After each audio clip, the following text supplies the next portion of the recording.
Hey, howdy, and welcome all to the Big and Bright Podcast. My name is Nick. This here next to me is James. Howdy.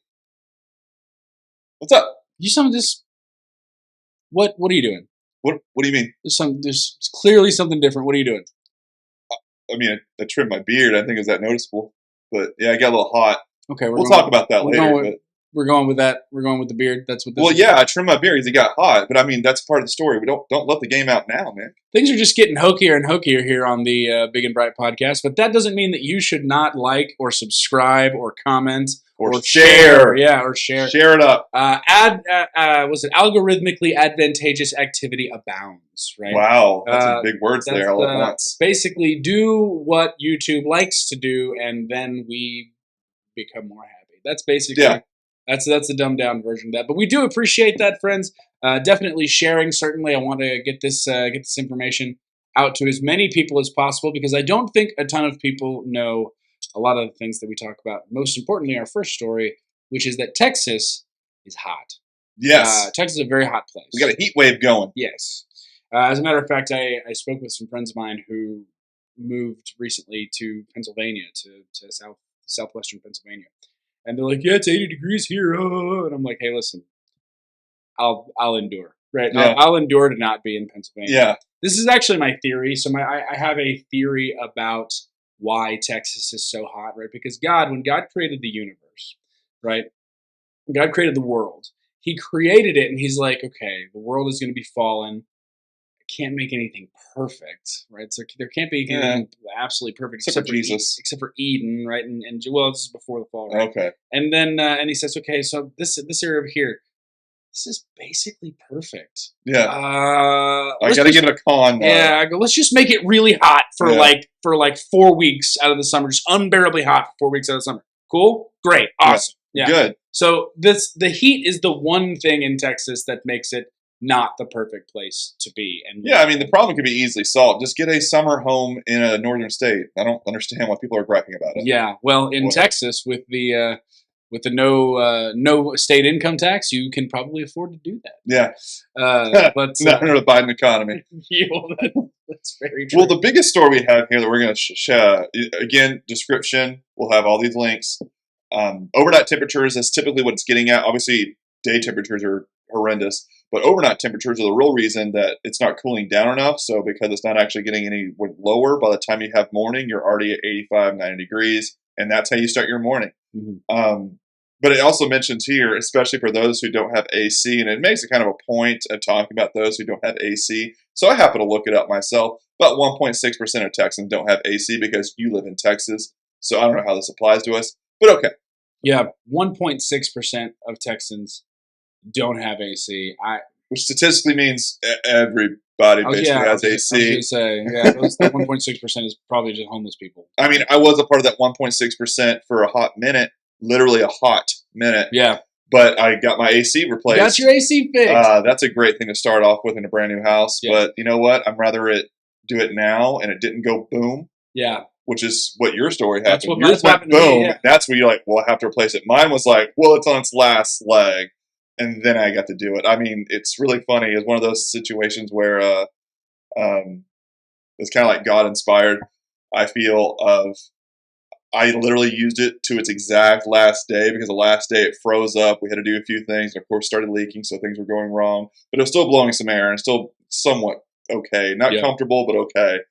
And the next day we were having it fully replaced. I was like, well, we literally rode it till the wheels fall off. That's how we did it. So it's one of those like, all right, I'll take it. You know, one day of horrendous was fine. I had a solid week of no because it was during peak season. Yes, that's why I was happy. We were literally putting bowls of ice in the windows. We were putting bowls of ice in and around the windows and buying fans to. You're making a swamp, a swamp fan, yeah. It was ridiculous, yeah. and we did that for a couple of days, and after a while, I was like, we've got to get out of here. Now we didn't have our kid, we didn't have We didn't have my son yet. Oh, yeah, the kid, a whole different story. That's the reason why it made us jump start too. And so we were just kind of suffering, and we're like, we'll just suffer through this. And then day 3 hits, and we're like, no, we're getting out of here. We got a hotel, and we're like, well, we'll fix this later. But yeah, definitely make sure that your ACs are in good working order. Make sure that there's a different coolant system now that we have that actually went out of vogue in I think 2008. Mm-hmm. And so you got to make sure that you're replacing, if you have an older AC unit, make sure you replace that. Make sure that you get the new, I think it's called R2 or some R22 or something like that. Make sure that you have that, because otherwise it's way more expensive to replace and repair. So make sure you're doing that, friends. That's a big deal. Now, James, there are claims out there that the fact that it's hot in Texas is evidence of global warming. Climate crisis. Climate crisis. That's their new buzzword. Because in Texas, it gets hot for like 4 to 6 weeks out of the summer. Yeah. That never used to happen. Right. It never used to be hot in Texas ever in the summer. It's all new. And so I actually agree with these guys. It's specifically because of the climate crisis. There is no such thing as we have like hotter years and cooler years. There's no such thing, because this is the year it's hotter. So we got to attack and really solve the problem. Now, I will say, last year's summer was brutal. Like last year's summer in Texas was merciless, because I think last year we were hitting 100 plus degrees in like June 1, late May, early June, we're hitting 100 degrees, and it just kept going all throughout mid-September. No rain. Basically, there was no rain. It was a drought. It was just merciless, right? And then the year before, we had less than a drought, because remember the Red River was literally directly underneath 35. It's like, we may have to shut down 35, and me and you both went, well, I mean, just the Oklahoma side. I'm fine with that. No, y'all can't come, but we can come in there. Y'all can come back. No. So that was brutal. This year we're hitting temperatures end of June into July, right? Yeah. This past week has been, which is pretty standard, right? It's pretty standard that July into August is going to be the hottest months. Is this happening a little early? Yeah, probably a little early, but this is not anything indicative of things that haven't happened. We hit 3 digits. Well, also southwestern wind, I think it's southwestern winds have been coming in a lot more lately. Just the way the cycle is working, and so you're getting a lot of that, more of that hot air coming at you. That's a lot of it, really, too. You're getting a breeze, but the breeze is actually hot. So you're like, wait. It used to work it usually comes the opposite way, so the breeze actually helps you cool down. Yeah. Not the fact right now. The fact is, friends, we have 3-digit days every summer in Texas. It just happens. It's hot. Well, even this article talks about cities that are built, like Houston, Dallas. Most of the asphalt, it doesn't cool down. It's like, asphalt's hot. Mm-hmm. What a hot take. Yeah, didn't know that. Yeah, that's kind of the reason why you don't live in asphalt cities. Yeah, I mean that's just basic knowledge. Like, well, if your entire city is built on asphalt and not grass, rock retains heat pretty well. Sure. So it's going to happen. So there was a story, and again, this will be linked in the description. 13 dead across the state. Yes. This summer due to scorching temperatures, and you're getting about heat-related deaths. Heat-related deaths. Which is and you're getting about, out of every 100,000 ER visits, 837 of them are heat-related. Heat-related. Now, friends, I have a topic on that, but let you say whatever you want to. I have a side note on that. Every death is a tragedy, right? And every preventable death is certainly a tragedy. And heat-related deaths are I'm sure that there's a lot of suffering involved in that. I'm not in any way diminishing the fact that 13 people are dead, right? God rest every single one of their souls. However, we're a state of millions of people. And 13 people dead is 13 people can die for all kinds of reasons, right? I'm sure that this summer there were 13 kids that have drowned in a pool, or 13 people that have drowned in a pool, or something like this, something to that effect, right? Something horrendous like that. There's all kinds of people that die for all kinds of reasons, and to say there are 13 people dead from the heat, yes, it's a tragedy. Is that a preventable tragedy? In some cases, maybe, but could those deaths have been prevented by changing climate policy? No. I just don't think. I don't think that necessarily. But also, here's my side note on that.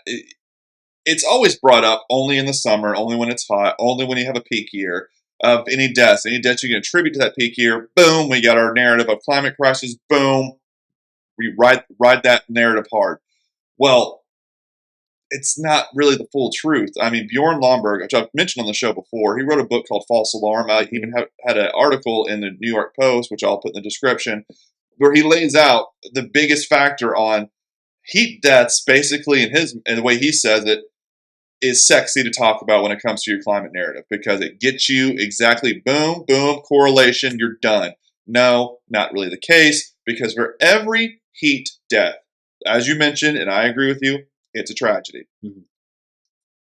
About 40 people die of cold. But no one talks about the cold. No one talks about the issue unless you have a snowpocalypse, and then you want to talk about it then, but of course you forget about it immediately once that's over and the power's back on. But you don't talk about cold because cold affects Democrats. Fair enough. That's not true. That's not true. I'm being unfair. But I mean, sorry. I mean, I just don't understand why we're still talking here, why we're still sitting here, because the person is actually the expert on climate. Expert. And I mean the top person. Old Greta Thunberg. Yep. She has a tweet, now deleted, shockingly enough, that by 2023, a report she decided to tweet out and believed in, and this person somehow doesn't have to account for why he was completely wrong, we'd be obliterated by 2023. Yet here we are. It's so weird. Yeah. It's almost like you just kind of keep moving the goalposts in hopes of this. And also, we're past the point of destructibility, so there's nothing we can do, according again to Greta Thunberg, according again Dr. Greta Thunberg. To a deleted tweet. Yeah. That we're past the point of no return. So why do we care? I think it's Chancellor Greta Thunberg. She's the Chancellor now? Yeah. Okay. Or maybe Queen and Tyrant Greta Thunberg, right? How dare you. All-seeing Supreme Leader Greta Thunberg. Yeah. The thing about climate change is that it really is the perfectly crafted political tool, right? And here's why. Because one, it's talking about extinction.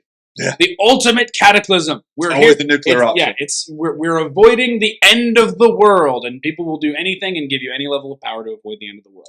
COVID. Yeah. Right? What? And also, climate change is always so conveniently happening tomorrow. Every time. Right? It's always so many years away. Oh, we got that wrong, but still, we mitigated it a little bit, but it's still off in the future. It's always sort of ominously looming. It's never present. Yeah. So that's the key difference is that COVID was happening actively while we're in it, right? Sure, yeah. And that induced panic. But with climate change, they have this thing that can really induce panic, but never actually shows up. Yeah. Right?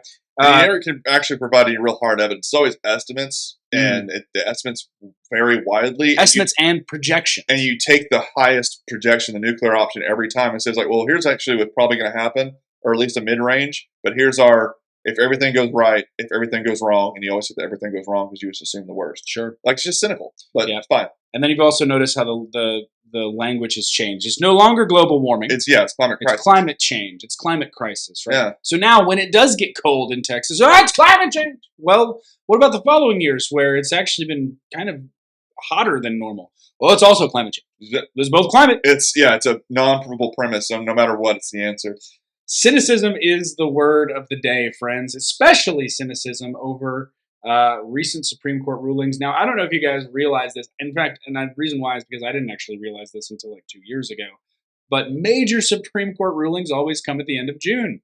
Why? Because the Supreme Court wants to throw them out there and bug out. Yeah. As we saw with the Dobbs decision, sure, yeah. You had that leak, which we never, by the way, have found out. That's so weird how we haven't found the leak of basically 50 people, that's at most, that work for the judges, but somehow we still can't figure out who did it. Yeah. Anyway, side note on that. But yeah, they do it because people act like idiots, and it just proves that the ruling you're going to talk about later that day, the steps of the Supreme Court had to be cleared. Why? Suspicious package. That was reported. That could be a bomb. Yeah. Oh, I wonder which side did that. Which is a sad reality of our world, right? Which is that we need to take these big controversial decisions, and the Supreme Court has to release them the day before they close, so they can all go home and be in safety, right? But this case that we're talking about specifically is, I don't actually know the name of the case. I'm really being a poor journalist here. James, you're the justice in the room. What's the name of the case? I can't tell you either. I know it's we failed you. We failed you, good people. Hold on. Give me a second. While he's looking at that, Texas Rangers are now 5 games ahead in the AL Here we West. go. It's going to be interesting because they're playing the second place Houston Astros here for a 4-game series. Be watching that. Also, perfect game pitched. I know it was in Texas, it was in New York, but a perfect game was pitched. There's been 24 of that since baseball got started. Baseball got started in the 1800s. 24 perfect games pitched since the 1800s, and one of them happened yesterday, and I seem to be the only one that knows about it. Yeah. Makes me It's crazy. the Yankees. Yeah. No one cares about the Yankees. Yeah, Student a lot of fair people admission- care about the Yankees. Yeah, fair enough. Okay, go ahead. Students for fair admissions versus Harvard. Yeah. That's the court case name. Yeah. Everybody's been knowing it as the affirmative action case. Yeah, Because so that's what it boils down to. it's SFA v. Harvard, the affirmative action case. What was the ruling in the affirmative action case, James? That universities cannot use race-based privileges to account for their admissions. You cannot use race as a factor to admit somebody. Yes. So if you're white, your score has to be 700. If you're black, it has to be 500. We talked about this last episode. That's racist. Mhm. No, if it's 700, it's 700. You cannot base it purely on someone's race. Yep. That's it. And yesterday, once it got released, all the imaginary lawyers came out on social media, and it was glorious to watch. It was really hard to get work done because I was just reading most of the comments like, holy crap, you know nothing about this. You all of a sudden know constitutional law backwards and forwards and never set foot inside of a law school. This is hilarious. What were the comments? What were people saying? That it was going to make discrimination even worse, that this actually isn't, the first one was constitutional based on the 14th Amendment. No, it's not. That's literally what they said in the opposite. And I just enjoy people sharing around Justice Ketanji Brown's dissent, and not mentioning Clarence Thomas's fire of pain all over her dissent. It was so fun to read. Oh my gosh. I mean, from the get-go, Thomas, it's a concurrence, so Yeah, it's not the major opinion. Concurrence opinion, yeah. It's not the major opinion, but Thomas is usually fire. He starts out, Plessy v. Ferguson, Board of Education. I'm like, oh, here we go. Yeah. He's just going, all right, let's take the worst cases. Boom. Yeah. It's exact. How is this different than this? Yeah. 100%. 100%. So it's odd to me that Clarence Thomas didn't actually write the decision on this one, given that, and I mean, again, I know that we shouldn't be making a big deal out of this, but Clarence Thomas is a little bit. Yeah. His whole life, apparently. Life. You know, Ketanji Brown Jackson wrote the dissent because she was black. So why didn't we let Clarence Thomas? Because I don't know why. It doesn't give it any more legitimacy. No. But at the same time, like, it would be kind of cool to have, like, okay, the black person on the Supreme Court says, yeah, this is stupid. But then you're literally doing the race to write the merit. Like, it's about merit. Who did write the decision? Chief Justice John Roberts. The one thing that he has basically in his heart, and it's always had in his heart, basically saying the way to stop racial discrimination is to stop racial discrimination. Yeah. And so, yeah, I'm with him on that. So I'm glad he at least wrote it the right way. I'm glad it was 6-3. And it's just like with the Dobbs decision, which it actually shouldn't matter, but with the leftist standards, it does matter. A woman helped write the opinion of this one. A black man helped write the opinion of this one. So, no, get out of here with your patriarchy. Get out of here with your foolishness. It's done. So the decision was pretty solid, right? There wasn't any, like, sort of wishy-washy John Roberts-y language. It basically goes only to admissions of college, so I really wish it was expanded. However, you can't really expand that because the actual issue was college admissions. Yeah, that's not within the purview of the case, right? Because that was the other side, like from a rights perspective. Like, it should have gone further. Well, that's not what they were. That's not the issue that was at hand. You can't just start expanding because then you start allowing courts to go further than the actual argument listed to them. No. Yeah, that's where you start getting a real big trouble. Now, I can hear our audience. Oh, this is a Texas podcast. Start talking about Texas things. This is a national issue. Well, Texas, or at least certain Democrats in Texas, have decided that there might be a way around this. There might be a way to continue to diversify the admissions of various colleges in the state using the Texas 10% policy. Yeah, which we've had for many years. Yes. The Texas 10% policy, for those of you who don't know, is a policy in Texas that if you graduate in the top 10% of your graduating class, if you're in the top 10% by way of GPA, then you automatically get college admission in the public schools. To state colleges, right? To public state schools, right? So you're automatically admitted. and this is a way that they can get more people of color or more. I hate that expression. Right? It's They can racist, get but more. that's how Yeah, it's they can get described. more It, yes. Hispanic and Black people into colleges using that tool. Now, my wife actually benefited greatly from, because also another policy of Texas schools is that there's scholarship benefits for being in the top 25%. Yeah. Right? And my wife was in a graduating class of 4 people at Hey, her small little what's it called? Um, at her small little private school there in Fort Worth, Texas. And she was number 1. So people say, well, did you drop it? Did you graduate in the top 25% of your class? And she says, I was the top 25% of my class. it's me. It's me. I am the top 25%. So yeah, she got a full ride scholarship and is now doing beautifully. But I got to do none of that. I'm- I didn't know what school looked like half the time. I just kind of did my own thing. the fact that I made it into a college is a miracle. Same, Right? same. The fact that I graduated is an even bigger one. Nonetheless, I like the 10% ruling. I think it's a creative way to encourage people to Strive for a high GPA. to strive for a higher GPA, right? I don't like the reasoning behind it, right? They're basically, and this is what the article says, link in the description, they're exploiting the racial striation between Texas schools, many of which are in Dallas, right? Between Texas schools, there's a lot of sort of white and black colleges, right? You get places like Dallas Carter, that's predominantly black school. Yes. Whereas also you get places like my alma mater, Capitol High School, which is actually a really diverse school. And then you have places like Highland Park, which is very white. That said, what they're saying is, okay, if you're at a majority black school and you graduate in the top 10%, great, congratulations, you get admission. Yes. Now we have more black people in these schools. If you're at a majority Hispanic school, so you're top 10%. That's the reason behind it. Right. It was race neutral. But what I think is interesting here is that this is still based on merit. Now, is it based on a statewide merit? No. So is it the ideal? Probably not. But it is still based on merit. You're competing within your schools. Right now, if you graduated in the top 10% of a school that just has a generally crappy bell curve, then that's a little different, right? And I think that's the reason why they're kind of like, some states are looking at this. Mm-hmm. Even Texas had to actually alter their system a little bit in 2009. But I think it's the best option you have, because you can't make something like you said, 32 million people in Texas. Yeah. You can't make something that's across the board entirely legit. Sure. But this is the best you can do. You have a local high school. I can't run that local high school from Austin. You run that local high school. And of that local high school, whoever gets down 10%, they're at it. Yeah. That's it. And that's all you really can do. I mean, for your wife especially. Sure. It's like, well, that kind of got screwed there. Top 10%, top 25, same person. Yeah. So, but that's not the case for majority of schools. You have more than typically 4 people for your class. Yeah, exactly. And then when you go to school, when you go to college, that's typically where it sort of sorts itself out. If you're not up to snuff, you find out real quick in college. Oh, right? I have to study? Yeah.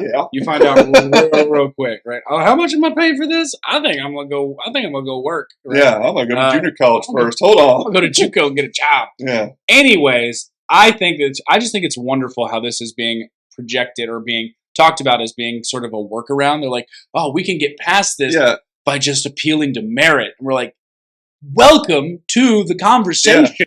This is what we've been talking about the whole time, right? Because the Fifth Circuit, they've struck down affirmative action about 20 years ago. Mm-hmm. So for our circuit, which is Texas, Louisiana, Mississippi, that's been not allowed at all. It's a DEI crap that they've tried to replace it with, and now Greg Abbott's, of course, knocking that down. So you're right. There's like, what about the 10% rule? That has existed. Yeah. You're not thinking anything new. Yeah. You're just trying to help out other states. Like, well, if you do it, don't do it our way. Our way is probably the most fair. And even like I said, in 2009, they knocked it down.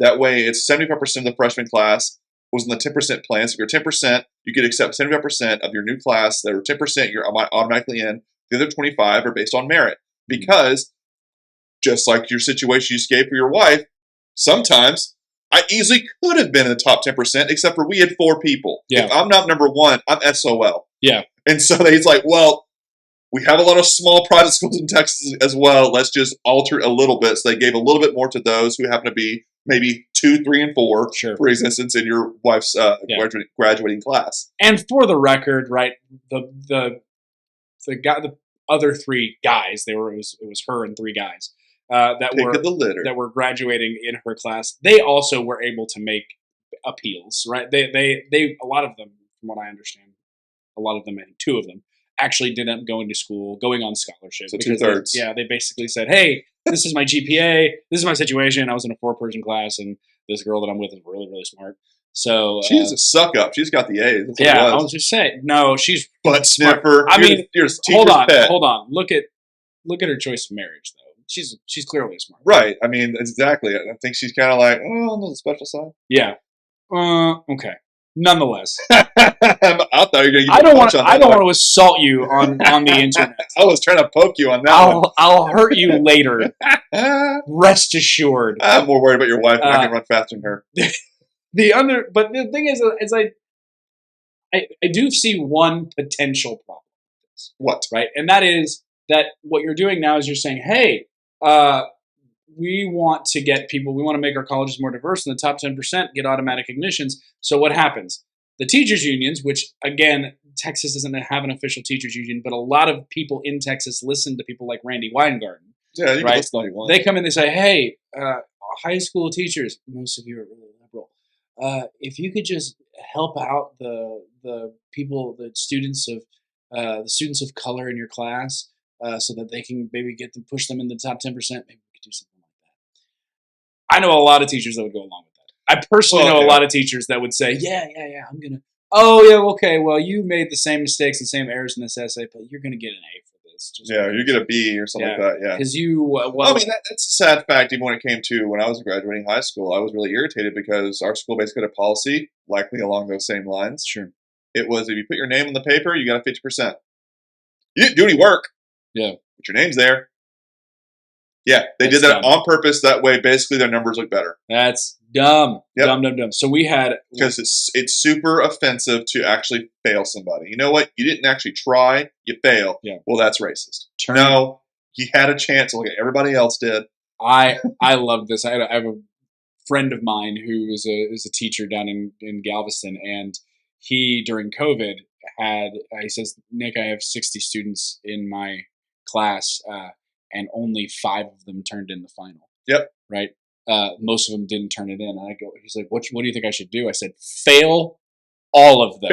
Fail them all. He goes, oh, they won't let me do that. The administration. Oh, so you're not a teacher. You're just a facilitator. Yeah. Fail all. You didn't turn it in? You failed. You failed. Try. Yeah. So that's definitely something that I could foresee becoming a potential problem in the future. It would require a lot of coordination, but I'm all for this. I mean, to be perfectly honest, I agree with the Texas Tribune at this point. Well, this is how we should. Yeah, the 10% rule has worked for a long time, and because, like I said, Fifth Circuit knocked down affirmative action, and so that was their way around it. It was written by a Democrat, and there was a way around it. But actually, like you said, it just goes to merit. So it's just I don't care if that's a way around it. I'm actually for this as well. If you're a predominantly black school, guess what? You're going to have more black kids in your top 10%. The whole reason reason we're pulling away from race is so we can appeal to merit. Right. And the biggest thing for the 10% too is a lot of time you also, like you're saying for your wife and other people as well, if you're in the top 10%, you'll typically get some kind of scholarship. And for those who, I mean, it's basically like, where do you live? It's not great. Well, here's a way out. You can't afford college. We know that.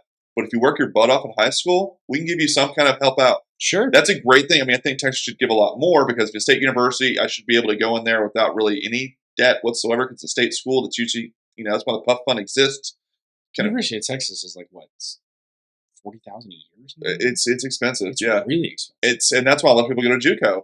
But it should work how it used to, or if you went to a state school and you're from that state, it should be paid for. That was the whole point for the state funding of it. Now it's just keeping in the endowments and never actually used on the students, except for selected few that know about these random scholarships that if you happen to write just the right essay, you maybe get in. It's ridiculous. But that's a side note. Yeah. The article, I agree with, like you said, mostly, but obviously it gets to like, well, there's not enough black people, and it's like you're literally focusing on the wrong thing. Yeah. They're saying, well, the population of blacks is 13% actually in Texas, 12.1, but okay, you went by national, fine, whatever. That doesn't mean it has to have an exact correlation in the population. Like, what makes that a good? You haven't proved why that's good to have the exact same population representative in the population as in the student population. Suppose 20% of college admissions were black. Would you then complain about overrepresentation? Too many blacks. Too many black people? No, right? You wouldn't. Exactly. It's ridiculous. Yeah. And it's just, that's the part I'm like, okay, you're going way too deep. You're trying to find if it has a difference and it's disparaging and it's actually hateful. No, it's not. That's just how it works. So if you want to go with the top 10% rule, I'm all for it. Go for it. Right? Yeah. The Supreme Court has closed. What's the term? Closed down. Ended their session. Yeah, the end session. Yeah. Oh, the end of session is today, which is the 30th of June. Yes, so today is the last day of the 2023 session. And what's also ended is the special session of the Texas legislature. And yes, it did. Oh my gosh. So much nothing happened. Yeah, there's so many no bills passed. It was amazing. We get so many comments from people talking about, why are you talking about the special session? Because there's nothing happening. It was 30 days of Dan Phelan, who is the House Speaker of the House, and Dan Patrick. Dan Patrick, who's the President of the Senate, griping at each other. Yes. Through tweets, through news reports, through sound bites. It was just shade, throwing shade. Mm-hmm. Everywhere is shade. Yep. Nobody cared at all. Because I actually was totally fine with this, that no bill was passed. Basically, the House passed a bill for property tax relief, which was the main reason we actually had this new special session. And they passed, I'm going to say it. I mean, they passed the wrong bill. Well, we'll talk about the that. House passed the bill. Yeah. Senate didn't pass it. And that was the whole beef. Yeah. The Senate said, we don't like this. And the House said, take it or leave it. And then sat on their hands. Yeah. Senate said, we leave it. Okay. I'm actually okay with this. Yeah. I'm not saying I approve of the House bill or approve the Senate saying no. But if you don't have exactly what you have the meeting of the minds when it comes to both houses, do not pass something for the sake of passing something. That's how cans get kicked down the road, even further than they already are because no one wants to solve an issue. I'm fine with deadlock. Make some compromises. If you won't, okay, let's go back to the drawing board. Here we go again. That's fine for me. I am so happy to not pass something if you do not fully agree, because all I'm thinking about is going back to when COVID started with Cocaine Mitch. He was on the screen talking about to his senators, and it was this huge, overwhelming spending bill under the Trump administration, by the way. And he told his senators, just gag and vote yes, because this is going to suck. Yeah. No, don't gag. No. Actually think about it. For once, think about it. Again, you get into that panic mode. That's where politicians thrive. Yes. Oh. Right. Controversy is amazing. You betrayed me, Cocaine Mitch. Sorry, I know a side note to federal there. Now I'm going to continue this federal. As a conversation, when it comes to Mitch McConnell, I generally like him because the dude is ice cold and he's one of the best political operators out there. He doesn't yell. He just says it in his little whisper voice. He's just like, well, I guess we're going to go ahead and put this to a vote. The Democrats said they wanted to do it, so that's what we're going to do. Whoa. Why are you doing that? Yeah. You wanted to vote for it, right? Well, not in actual vote, but public opinion vote. Oh, I'm sorry. I think Mitch McConnell gets a lot of grief because he compromises. The point is, man's the majority head of the Senate. And for a reason. You have to compromise. Like, you can't. But he's also held it multiple times. There's a reason why you don't get that position. You don't get that position if you compromise. Yeah. But as far as his political operating, he's great. Right. Now, back to Texas, exactly. So one of the things is that the House bill, and we'll talk about this. The big thing that was kind of we're butting heads over was the property tax bill. Yeah. And I'm gonna go ahead and say it. The House had a better bill. The House had a better bill when it comes to property taxes. Now, there was an addendum on that, which we'll talk about a little bit later. I think that's something you want to discuss. Possibly. But the Senate bill basically said, hey, we're just going to increase the exemption. Or we're going to increase the tax exemption, the homestead exemption to $100,000 as opposed to now I think it's $70,000, something like that. Yeah. So we're going to increase that to $100,000. Whereas the House bill was, hey, let's reduce the property tax rate for schools, which I've been telling you every single time is the best way to deal with property taxes, right? Take it at the rate. Attack the rate. Don't be talking about exemptions. Now, here's the deal. There's three options. One is to decrease the valuation of your home, which is dumb and you shouldn't do it. The other is decrease the rate, which is easily the best option. And then here in the middle is kind of this, well, let's increase the exemption, right? Yeah. I don't like that. It's a Band-Aid. It's not the best. It's a Band-Aid fix. But the House was like, no, let's attack the rate. And they go, well, but that means schools will get less money. Good, right? I'm sorry. We spend too much money. And this is coming from somebody who went to a high school in a very wealthy tax bracket. Way too much money spent on stuff that just isn't needed, right? And they said, well, we're gonna have to cut down the maintenance and operations, right? Yes. Maintenance operations is what you spend on schools, right? And they said, oh, not maintenance operations, not the janitors. The janitors, they're gonna have to fire janitors at school. They're gonna have to fire the mechanics that come in and maintain the building. That's not what maintenance and operations means. You know what maintenance and operations is? Football. Yes. Right. It's sports programs. It's extracurriculars. It's all sorts of stuff like that. And I'm sorry, I'm a Texan too. I understand football is king. Football is definitely king. I love a good high school football game, but my college stadium was smaller than my high school stadium. Yeah. That's ridiculous. Yeah. That's dumb. Go to Allen, Texas, baby. Boom. And who's paying for that? You are through your property through your property taxes. But don't worry, it's only pennies in the dollar because you shifted money this way or that way. It's a Band-Aid. No, absolute Band-Aid. Right. You go at it. You attack the rate, and you tell schools stop spending money on stupid stuff. Yeah. Right. And that's and again. Well, what about scholarships? I'm sorry. The number of kids that get football scholarships to schools as compared to the number of kids in the Texas high school programs is virtually zero, right? You're talking about the benefit of the best player on your high school football team. Allen High School, right? Allen High School, best football team in Texas right now. You want to know how many kids on that program got football scholarships at all? How many? 15 in the graduating class, which is a giant number. Yeah. But it's 15 kids. But they're like the 6th day, so it's like, what 100 students probably on their football team? Allen High School's graduating class that year was almost 1,000. Oh, my God. And 15 kids got football scholarships because, woohoo, we built that big old stadium, boy, and we're going to win some championships. I don't care. They did, though. They did win championships. I don't care. I really don't. Ring, baby. And yes, I love football as much as the next guy. Football's a lot of fun, but if that's where my money's going, I'm sorry. Hit the rate. Take it down. I don't need this. Focus more on academics. Exactly. My kids are probably not going to go to college for football scholarships. I don't know. That first one, he's big. He's tall. That's true, dude. right? He might make. But then I also saw me eat a crayon, so he might make a good tight end. Here's the thing: I want my kids going into baseball. A couple of reasons why. One, I just prefer baseball as a sport. I think it's a lot more fun. And two, how the Rangers doing again? Real good. And two, you can be either the best football player in the world, or you can be a good baseball player, and you get about the same net worth. Yeah, baseball players just at baseline make a lot more money. The AA signing bonus right now, the AA signing bonus for the Texas Rangers farm system is $1 million. Oh my gosh, what? So you get $1 million signing bonus for signing on. I'm sorry, it's not the AA, it's the AAA, right? For signing on the AAA team. Not all be Chris Davis and keep getting money. Yo, you're That's not amazing. kidding. Chris Davis, he's from Longview, Texas. It's amazing. He was with the Orioles. He is no longer with the Orioles since the 2020 season, and will be getting paid for the next 15 years because guaranteed money is an amazing thing in baseball contracts. Yep.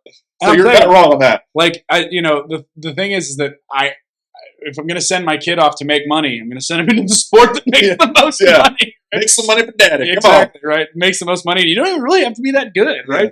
He's like, we talked about the $6 million man being this bionic, this bionic superhuman, the $6 million man. You know what a $6 million man is today? A backup utility infielder. That's a $6 million man, right? Who sees about 2 to 3 games per month. He's hurt. I guess I'm going to step up, or he's back. I'm just going to sit back in my hoodie and just watch the game again. No, okay, but so back to the actual special session. We are doing another special session because property tax did not get done.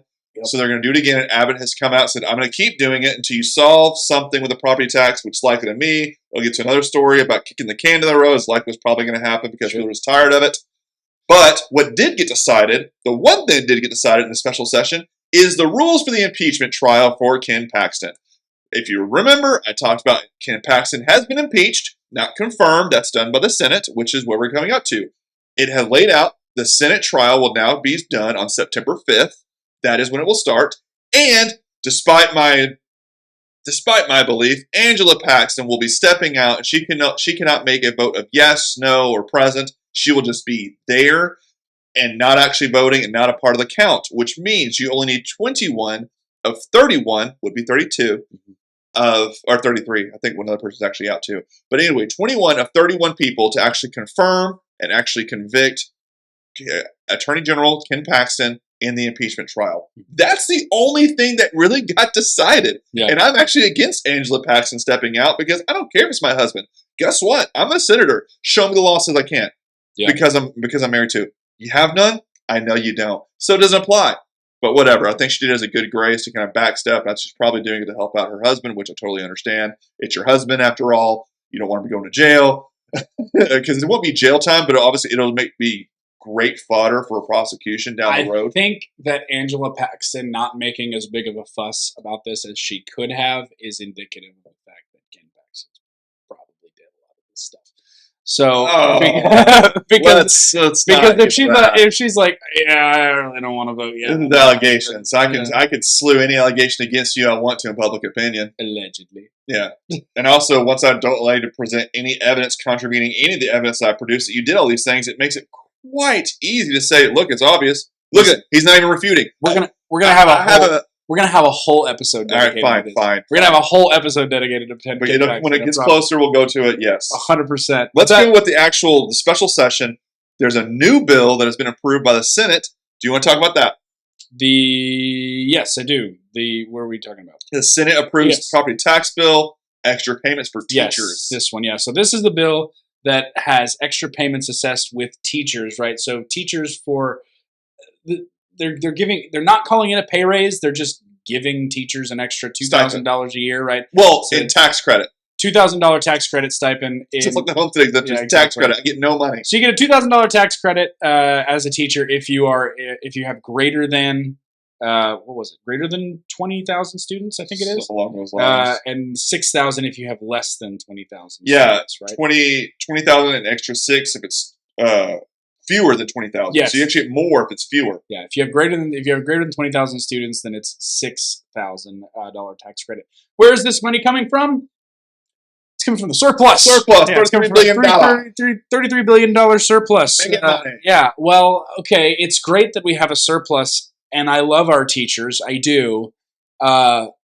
I can think of better ways to deal with that, right? It takes $3.2 billion from the $33 billion that we've had, which is unprecedented. The reason we talked about it when we mentioned it earlier this year, it's never been this high. Sure. So you're taking a cut of that and kicking the can down the road and saying, "Oh, we'll do it again." Well, eventually that well is going to run dry.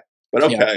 And here's the thing: I think the teachers should get a pay raise. I think that this again is a Band-Aid, right? You're saying, "Hey, we're going to give you an extra $2,000 credit stipend because the fact is we're not really paying you what you're worth." I think we could pay teachers more. You know where to take that money from? Where? Operations and maintenance. Oh, no. take that from the football team. Instead of being an AD where you teach government or history class, but it's showing movies and giving everybody A's. Yeah, how about you make that coach be a real teacher? I had a few coaches that were real teachers, and a lot more coaches that just sat there and said, "Here's a movie," and they're making more money than the teachers. Oh yeah, by a considerable margin. Oh, yeah. And they're just sitting in the back, just dipping in the classroom. Of course, you can't bring it on campus. No one talks about the coaches. I had a friend of mine who was a coach. He's a coach, and he says, "Yeah, I also teach a class." I go, "What class do you teach?" He says, "Aviation." I go, "Do you know anything about aviation?" Because I went to college with you. You didn't take aviation classes. You didn't even take physics classes. Yeah. And he goes, "Yeah, but I have a book. I've read through the book. It's just show videos." Yeah, I just really quiz whatever the quiz is in there. I know nothing about this. Oh goodness! The student goes, "Hey, what about the thing that just came out that's been updated?" I don't know anything about that. It's not the book, so don't know. Silly people. Okay, but here's a cool thing for Texas because again, this is why the Republic is better than every other state. Even if the House votes this in, and eventually, even if Governor Abbott signs this bill as written now, we as the voters get to still vote on it in November. So that's the great thing about Texas. A lot of things, if it's passed by the Senate, which alters basically anything when it comes to moving money around, alters our Texas Constitution, which is that thick. Yeah. So once it alters the Constitution, that means we have to vote it in. And if we don't vote it in, you can't alter it. And it still remains that thick, but we can't put it in there and put a line through it, put something new. That's true. So that is a saving grace one, even if because I don't really like this bill. Yeah. I'm with you on paying the teachers more. Mm-hmm. Obviously, my wife works in education. I would love more money in our account. Thanks to Biden, we have less money with 2 incomes. Yeah. But less money. But higher inflation. But higher inflation. Yeah. Exactly. It's great. It's amazing. But this is kicking the can down the road. It's the same issue I had with the that's Representative Telemarco from Austin. Telemarco. He suggested the one-time stipend. It's like, this is really great, but what happens when that surplus runs out? You don't have a plan out. You have an immediate gratification of, here's a check, and then the check stops. That's it. So no, I don't like this. Have an actual plan. I'm with you. Sure. Maybe start altering, going, guys, how much your budget's going to athletics? Yeah. Why do you ask? You know why I'm asking. Okay. The crumbs should not be the teachers. It should be the majority, and you get maybe a little bit more than crumbs because that's how you bring money for the school. I totally get the reason, but you shouldn't be given all this. And this is coming from someone who played high school football, started on high school football, played all my life. I loved it. We got way more things than we should have. Yeah. The problem with government in general is that the best solution is to stop spending money. And that is the one thing that nobody wants to do. No. Right? Because when people say, are you for, and this is a point that's been made by many a commentator, I'm not alone here. If you say, are you for the government spending less money? Everyone, yeah, okay. Well, are you for them cutting this? No. Yeah. No, get specific. I don't know where. Right? And if you tell a Texan, are you in favor of the government spending less money? Yeah, I am. Are you okay with them taking that out of the football budget? Get a rope. Yeah, I was going to say. Yeah. I cannot believe you said those words in Texas. Get the heck out of here. Do not like being taken out of the high school football budget, man. You do not want. That'd be like if you went to Indiana and said we're going to spend less money on high school basketball. Yeah. You just don't do it, right? There's a communist over here. Get him out. The point is, that's what we're going to have to do. We're going to have to stop spending money on things that we like, things that we enjoy, things that we think might come to our benefit, right? We've gotten too bloated. The fact is that the government needs to spend less money, and then they will take less of that money from us, and then we can do with that money whatever we want to do. Yeah. If you want to build a football stadium, that's great, as long as you have the money to do it, and the government isn't taking it from you to fund these programs. Yeah, right? That's the key element there, is that you have to cut spending, and that is the absolute hardest thing to do in government. Donald Trump got elected to president of the United States as this big conservative guru, and the one thing he said, I'll never touch entitlements. Yeah. Right? Why? So we're not actually saving money. Because I know that is the one thing that people don't want to. It's like 65 to 75% of the actual budget. If you can 100%. Actually take that out, it's a lot less money, but whatever. But the thing is that you got to cut that spending. In Texas, we've got to lead the way on that, right? We've got to demonstrate, hey, this is how you manage a budget. You don't manage a budget by finding a way to move money around but still take money from your constituents. Yeah. You find ways to properly manage the money that you already have, which, by the way, is a lot. Yes. So please do that. That will create a force out in the world. If we can demonstrate, which I think we have in Texas, we've demonstrated that good policy means good business. Good business means a better quality of life. Yes. Right? You see higher quality of life in Texas than you do in other parts of the country, and I think we should continue doing that. Like I said, we are the points of light in the inky black darkness. We are the stars at night, and we are big and bright. We'll see you next week, friends.